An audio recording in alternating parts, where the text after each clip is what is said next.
Hello everyone, and welcome to Franklin Cattle Farms. Today on the show, we're going to be doing an unboxing video on whatever's in this box.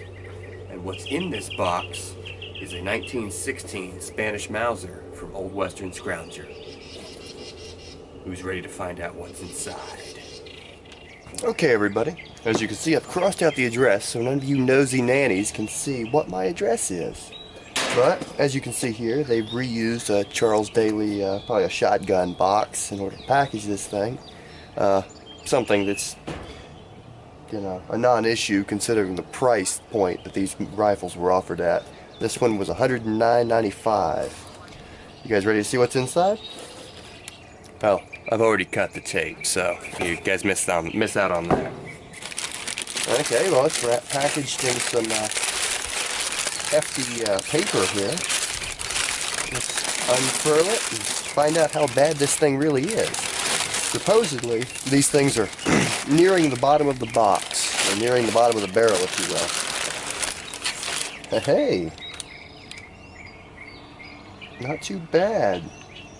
1927 O.W.S, for those of you who can make that out, with the Type 1 roller coaster sights. I had specifically asked Old Western Scrounger if it was possible for them to send me a rifle with the Type 1 sights, and it looks like they came through. And there's the crack. They were marketing these rifles as crack stock guns. This is a Spanish 1916 Mauser, for those of you who don't know what this is and, well, didn't read the description. These rifles were modeled off of the Mauser Model 1893 rifle that the Germans built for the Spanish, and then the Spanish continued to build for themselves. The stock doesn't appear to be in bad condition. It's dated 1926 right there, look at that. Butt plate also looks fairly good. I was expecting a lot worse out of this rifle. There's some rust and pitting right there, that looks pretty gnarly. And there's some pitting and grease right on the barrel channel, right there on the edge of the barrel channel. There's some pretty hard, heavy pitting. Let's see what the bore looks like.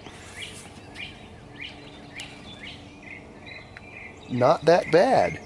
The bore is looks pretty pitted. However, there are very defined lands and grooves, so she might be a shooter. The muzzle, however, looks pretty worn. Hopefully you guys can make that out. The bolt, as you can see, let me lay the rifle down here. The bolt, as you can see, is of the 1893 pattern with the squared off bolt face. This was to promote better feeding in the rifles. Later, Mauser figured out that this wasn't necessary with the 1894, 5, and 6 small ring actions. Well, this doesn't look too bad. It's not at all numbers matching to the receiver, and would appear to have been renumbered at some point in its life by way of grinding wheel. These rifles were fitted out with a hinged floor plate. As you can see, there's a detent button right here. You'll push that in, and the floor plate will pop open. If the cosmoline would let all the parts go, or lack of cosmoline.